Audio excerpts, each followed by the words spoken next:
우리 성경을 높이 들고 고백합니다. 저는 예수 믿어 구원받았습니다. 저는 예수 믿어 하나님 자녀 되었습니다. 저는 예수 믿어 천국 백성 되었습니다. 하나님께서 선물로 주신 오늘 하나님 말씀으로 가르침을 받습니다. 눈을 열어 주의 법 안에 있는 놀라운 진리를 보고 깨닫게 하소서. 아멘으로 순종하여 하나님께 영광 돌리는 삶 되게 하소서. 아멘. 그런 삶이 되시기를 축원합니다. 요한계시록 전반부에는 7개 교회가 소개됩니다. 그 중에 라오디게아 교회는 칭찬받은 것은 없고 책망받은 것만 기록되어 있습니다. 먼저 내가 네 행위를 아노니 네가 차지도 아니하고 뜨겁지도 아니하도다. 네가 차든지 뜨겁든지 하기를 원하노라 했습니다. 이 말은 라오디게아 교회의 지역적인 특성을 알면 금방 이해할 수 있습니다. 라오디게아는 물 공급이 원활하지 않은 도시였습니다. 근처에 리쿠스 강이 있긴 했지만 여름만 되면 말라서 물이 없었어요. 그래서 물을 구하기 위해 수로를 만들었습니다. 유럽 여행을 하셨던 분들 중에는 수로가 많은 것을 아마 아실 겁니다.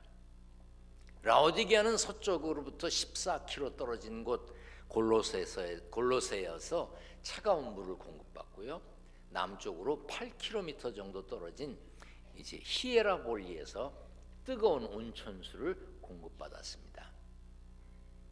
이 히에라볼리는 지금도 온천 지역으로 유명하지요. 긴 수로를 타고 골로새에서 찬물이 오고 히에라볼리에서 더운 물이 오지만 오다가 더운 물은 식고 찬물은 뜨뜻해지면서 차지도 덥지도 않은 미지근한 물이 되어버렸습니다. 수로를 타고 온 물에는 불순물이 섞여 있기도 했고 더러워진 물은 병을 일으키기도 했습니다. 그런 배경을 생각할 때 예수님이 라오디게아 교회에 하신 말씀은 네가 목욕을 하기에 적당할 만큼 뜨겁든지 마시기에 적당할 만큼 차갑든지 해야지 차지도 덥지도 않은 거 그게 무슨 신앙생활이 그 모양이냐. 그리고 책망하신 겁니다. 당시 라오디게아 교회는 이것도 저것도 아닌 상태, 열정과 정체성을 잃어버리고 특징이 없어진 상태였습니다. 그래서 예수님이 꾸중하신 것이지요. 17절에 보면 라오디게아 교회가 왜 미지근해졌는지 알 수가 있습니다. 네가 말하기를 나는 부자라 부요하여 부족한 것이 없다 했습니다. 부요함, 넉넉함, 부족함이 없는 것, 이것이 영적 미지근함의 원인이었습니다. 라오디게아는 교통의 요충지였어요. 동서남북 중요한 도로가 라오디게아를 통과했습니다. 교통과 상업의 중심지였기 때문에 라오디게아는 돈이 많았어요. 돈이 많이 도는 동네였습니다. 라오디게아가 얼마나 부유한 동네였냐 하면 60년도에 이제 큰 지진이 있었는데 그 지진으로 도시가 파괴됐어요. 로마 황제가 재난 기금을 보내주겠다고 하는데 라오디게아 사람들이 거절했습니다. 우리 돈 많다. 우리나라는 홍수가 나거나 지진이 일어나면 그 지역이 넉넉하지 않아서 중앙정부에 재난 선포를 해달라고 그러고 돈 달라고 요청을 하는데 라오디게아 사람들은 돈 보낼 필요 없다. 그리고 자신들의 힘으로 도시를 재건했답니다. 또한 땅이 기름지고 양 기르기에 좋은 목초지가 있었고 병 고치는 신유의 신전과 의과대학도 있었는데 바르면 금방 눈병이 낫는 안약이 생산되는 곳으로도 유명했습니다. 부유한 라오디게아 사람들은 향락을 즐기기도 했는데 3만 명을 수용할 수 있는 원형극장이 라오디게아에 3개나 있었다고 합니다. 그런데 그런 부유함이 문제였습니다. 예수님이 라오디게아 교회를 책망하실 때 특별한 죄나 이단이나 잘못된 가르침이나 악행자나 박해자에 대해서 말씀하지 않으셨어요. 별다른 문제 없고 평온하고 넉넉한 여유로움이 영적 미지근한 상태로 만들어 버린 것, 그것을 책망하셨습니다. 오늘 우리의 신앙도 라오디게아 교회 같은 미지근함이 문제입니다. 미지근하다고 하는 것은 신앙의 열정은 사라지고 하나님에 대한 영적 민감함도 없다는 뜻입니다. 라오디게아 사람들이 풍요로워서 다른 사람에게나 하나님께 도움을 구할 필요가 없었어요. 돈 많은 그들은 하나님 없이도 상관없이 살 수 있다, 뭐 그런 생각을 가졌던 것 같습니다. 지금 우리는 어떻습니까? 최소한 밥은 먹고 살지요. 저는 밥 먹는 것에 민감한 사람입니다. 저는 아침에 눈을 뜨면 제 아내를 보고 하는 첫 마디가 밥 줘입니다. 어떤 이는 삼식이라고 그러면 앞으로 살기 어렵다 그러는데 전 계속 먹고 살 겁니다. 저는 밥 먹는 것에 민감합니다. 제가 어디에 가면 대부분 제가 운전을 하고 가지만 아주 먼 곳을 가거나 또 차 대기가 어려운 지역에는 우리 교회 권사님하고 같이 갑니다. 그러면 제가 차에 내리면서 꼭 하는 말이 있습니다. 식사 제대로 하십시오. 밥을 같이 먹을 수가 없을 때 식사 제대로 하세요. 잘 드세요. 꼭 얘기합니다. 어떤 때는 제가 설렁탕 먹고 나왔는데 우리 권사님은 갈비탕 먹었대. 나보다 더 나았더라고. 제가 이렇게 먹는 것에 민감하고 하루 세끼 시간 맞춰 밥 먹는 것에 신경을 쓰고, 누구를 만났을 때 제 아이들에게도 밥 먹었니? 식사 제대로 해라. 늘 그렇게 하는 이유가 있습니다. 먹는 것이 아쉬웠기 때문이에요. 저는 삼시세끼 밥 잘 먹는 게 얼만큼 중요한지 아는 사람이에요. 그렇지 못했던 순간들이 가슴 아픈 사람이에요. 삼시세끼 밥 먹고 살기가 넉넉해졌습니까? 이제는 너무 먹어 안 먹고 빼야 됩니까? 그러면 감사해야 되는데, 감사함으로 살아야 되는데 영적으로 미지근해진 것은 아닌지 자신의 신앙을 돌아봐야 합니다. 우리는 정신 차려야 됩니다. 하나님이 주신 부요함의 복을 누리려면 영적으로는 더 가난해져야 합니다. 더 갈급해야 합니다. 이 말은 경제적으로 가난해야, 못 살아야 신앙을 지킬 수 있다는 뜻이 아닙니다. 바울은 가난을 이겨낼 줄 알고 부유함을 누릴 줄도 안다고 했고, 배부를 때나 배고플 때나 넉넉할 때나 궁핍할 때나 어려운 형편에 처해서도 기뻐하고 즐거워한다고 그랬어요. 부유하여 넉넉해졌을지라도, 어렵게 살더라도 하나님이 함께 하시는 풍요를 누릴 줄 알아야 된다는 뜻입니다. 참 신앙인은 풍부함이나 궁핍함이나 어떤 환경에도 상관없이 신앙을 지켜야 합니다. 마태복음 5장에 예수님은 심령이 가난한 자는 복이 있나니 천국이 그들의 것이라고 했습니다. 미지근해진 신앙이 다시 뜨거워지려면 가난한 마음이 필요합니다. 가난한 마음이란 세상과 물질에 얽매이지 않는 것입니다. 오직 하나님만 의지할 수밖에 없음을 고백하는 거예요. 하나님만이 나를 완전하게 하신다는 것을 믿는 것, 그것이 가난함입니다. 심령의 가난함. 시편 69편에 오직 나는 가난하고 슬프오니 하나님이여 주의 구원으로 나를 높이소서 했고, 시편 70편에 나는 가난하고 궁핍하오니 하나님이여 속히 내게 임하소서. 주는 나의 도움이시여 나를 건지시는 이시오니 여호와여 지체하지 마소서 했습니다. 이러는 가난한 마음으로 하나님을 구해야 영적으로 회복할 수 있다는 뜻입니다. 예배 드려도 미지근하십니까? 가난한 마음, 간절한 마음이 없기 때문일 것입니다. 기도해도 불안한 마음 여전하십니까? 하나님이 우리의 삶을 주관하신다는 것을 의심하기 때문일 것입니다. 신앙생활에 중요한 것은 목마름, 갈급함입니다. 오늘 예배하지 않으면, 오늘 말씀 듣지 않으면, 오늘 기도하지 않으면 내 영혼은 죽는다고 하는 간절함이 있어야 되고, 생명의 양식만이 나를 살린다고 하는 갈급함도 있어야 합니다. 우리는 편안하게 신앙생활하지만 세계 곳곳에서는 박해 속에서 신앙을 지키는 이들이 많습니다. 이 예배가 중계되고 통역을 통해 세계 곳곳에서 예배드리기 때문에 특정 지역이나 특정 국가, 특정 단어를 표현할 수는 없습니다.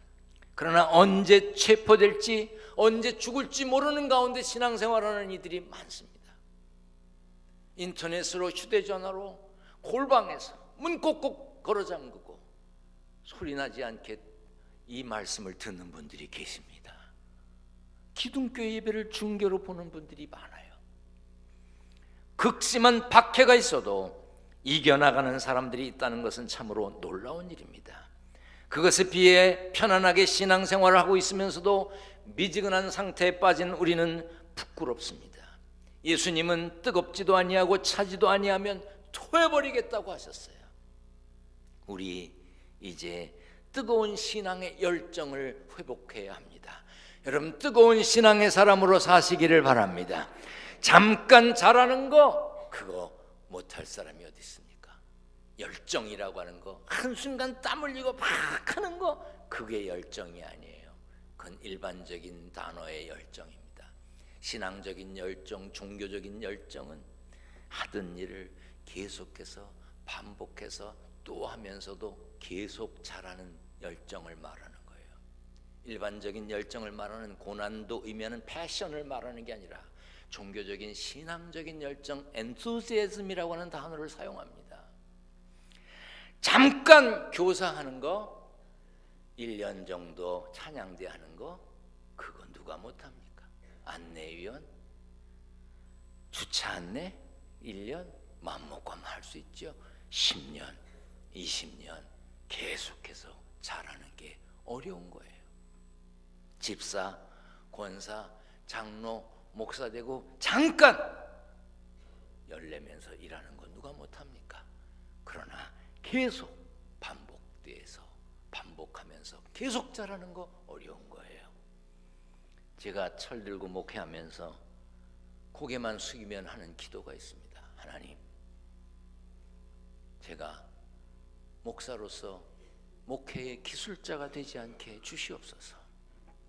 처음 설교하기 위해 강단에 섰을 때 두렵고 떨림으로 강단에 서서 입에 침이 마르면서 입술에 침을 발라가며 설교했던 그 두렵고 떨림을 간직하게 해주시옵소서. 어느 주일이고 어떤 시간이고 강단에 섰을 때 소홀함이 없게 해주시옵소서. 한순간도 쉽게 생각하지 않게 해주시옵소서. 그게 제 기도입니다. 잠깐 잘하는 건 누가 못합니까? 계속 잘하는 것을 하나님이 원하시는 거예요.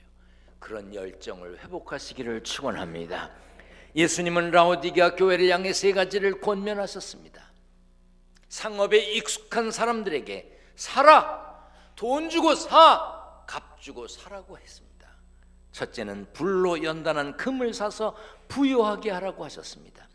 베드로전서에 너희 믿음의 확실함은 불로 연단하여도 없어질 금보다 더 귀하여 예수 그리스도께서 나타나실 때의 칭찬과 영광과 존귀를 얻게 할 것이니라 했습니다.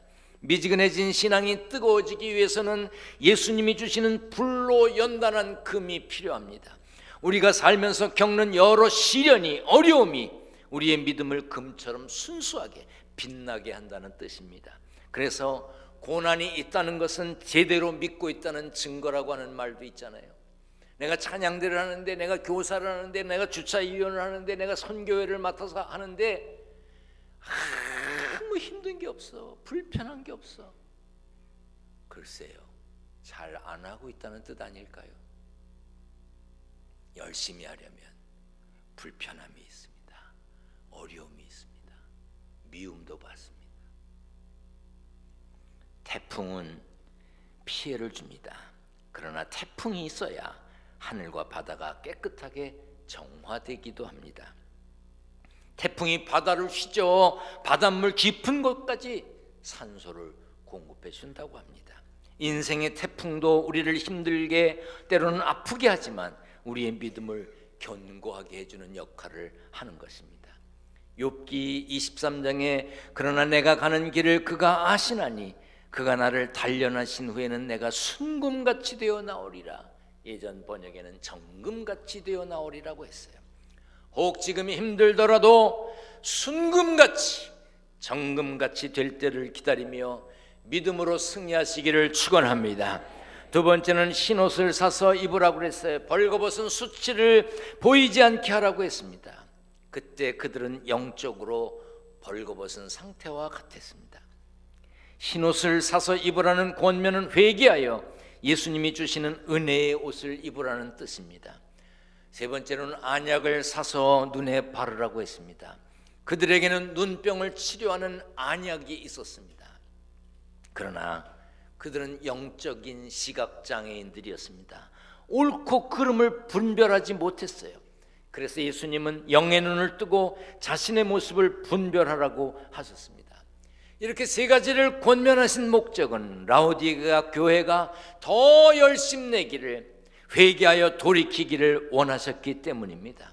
요엘 2장에 너희는 옷을 찢지 말고 마음을 찢고 너희 하나님 여호와께로 돌아올지어다. 그는 은혜로우시며 자비로우시며 노하기를 더디하시며 인애가 크시사 뜻을 돌이켜 재앙을 내리지 아니하시나니 하신 것처럼, 은혜로우시며 자비로우시며 인애가 크신 하나님 앞에 마음을 찢는 회개가 있어야 하는 것입니다. 라오디게아 교회가 그때 그 경고를 귀담아 들었는지 아닌지 우리는 알 수가 없습니다. 그러나 한때 번창하고 대단했던 그 도시는 지금 황량한 폐허가 되었습니다. 우리도, 우리 교회도, 한국 교회도 예외는 아닙니다. 정신 차려야 합니다. 과거의 부흥과 영광에만 머물러 열심내지 않고 회개하지 않으면 미지근해질 수밖에 없어요. 그런데 이미 미지근해지는 성도, 미지근해지는 교회들이 있습니다. 영국 런던의 메트로폴리탄 처치는 유명한 설교가 찰스 스펄전 목사님이 목회하던 교회입니다. 찰스 스펄전 목사님은 얼마나 대단하신 분이냐면 당대의 최고의 설교가였습니다. 책도 많이 쓰셨어요. 그래서 저도 제 책꽂이에 스펄전 목사님의 책이 여러 권이 있습니다. 훌륭하신 분이에요. 세계에서 제일 큰 교회를 목회했습니다. 1866년 그 교회 소속 교인이 4,366명이었어요. 1866년에 4,300명이 넘는 사람들이 모였어요. 당시 세계에서 제일 큰 교회입니다. 그런데 그렇게 유명한 설교가가 있었고 그렇게 많은 성도들이 모였던 교회가 지금은 교회 건물은 너무 큰데 모이는 사람들은 적어서 난방비를 제대로 낼 수가 없어서 큰 교회 안에 조그만 칸막이를 만들어 놓고 그 안에서 사람들이 모여 예배 드린답니다. 사랑하는 성도 여러분, 우리는 신앙생활 할 때 그저 차지도 않고 덥지도 않고 뜨뜻미지근하게 신앙생활하면 그런 결과의 주인공이 될 수도 있다는 사실을 알아야 합니다. 사도 바울은 표대를 향하여 그리스도 예수 안에서 하나님이 위에서 부르신 부름의 상을 위하여 달려간다고 했어요. 달려가야 합니다. 뛰어가야 합니다. 열심내야 합니다. 열심히 믿어야 합니다. 믿는 동 마는 동 애매한 태도를 보이기 때문에 문제예요. 여러분 신앙생활하면서 여러분들 자녀들 앞에서, 친척들 앞에서, 친구들 앞에서, 일터에서 여러분들이 크리스찬인 것, 예수 믿는 것 분명히 해야 합니다. 어정쩡하게 대하면 안 되는 것입니다. 그러다 보면 사람들이 우리를 우습게 합니다. 세월도 흘렀고 그분이 지금 안 계시니까 편안하게 말씀드리겠습니다. 왜 그런 거 있잖아요. 이제는 말할 수 있다 뭐 이런 거. 본성전에서 예배를 드리는데 일부 예배 7시 예배를 드리고 제가 바깥에서 인사를 합니다. 승리하세요. 승리하세요. 인사하는데 저쪽으로 주차장에서 나오는 경비실이 있었어요. 그 경비실 앞으로 장로님 한 분이 성경을 이렇게 하고는 까치발을 뜩 들고 이러고 가시면, 아니 그냥 당당하게 걸어가시면 어딜 잠깐 다니러 가시나 뭐 그랬을 거예요 저도. 근데 아주 이러면서 눈치를 봐가면서 이렇게 가시니까 내가 느끼기에 수상하더라고. 그런데 저는 그런 걸 또 가만히 못 봐. 장로님 어디 가세요? 그랬지. 가시다가 서가지고 굉장히 난감한 표정으로 저를 쳐다보시길래 오시라고 그랬어요. 어디 가세요? 대답을 못 하셔. 어디 가세요? 아휴, 조카가 결혼을 해서. 아, 조카가 결혼하세요? 몇 시에 하는데요? 11시. 그 형님이나 동생은 아마 신앙생활 안 했던 것 같아요. 왜냐하면 한 신앙생활하는 사람이 주일날 아침 11시에 결혼식에, 그건 뭔가 문제가 있는 거지요. 그러니까 제가 느끼기에 이 양반이 일부 예배 드리고 조카 결혼식에 가시는가 보다 생각을 했어요. 그래서 물었습니다. 장로님, 거기에 결혼식에 가면 다른 사람들이 저 기둥교회 장로가 일부 예배 드리고 왔구나 그러겠어요? 기둥교회 장로가 주일날 교회도 안 가고 결혼식에 왔네 그러겠어요? 덕은 안 되겠네. 제가 뭐 이렇게 악한 사람이 아니라서 제가 얼마나 착한 사람이에요. 그래서 장로님 다녀오세요. 다녀오시라고 그래야지 뭐라 그래요? 가신다는데 내가 뭐 목을 매요? 다녀오세요. 그리고 들어왔어요.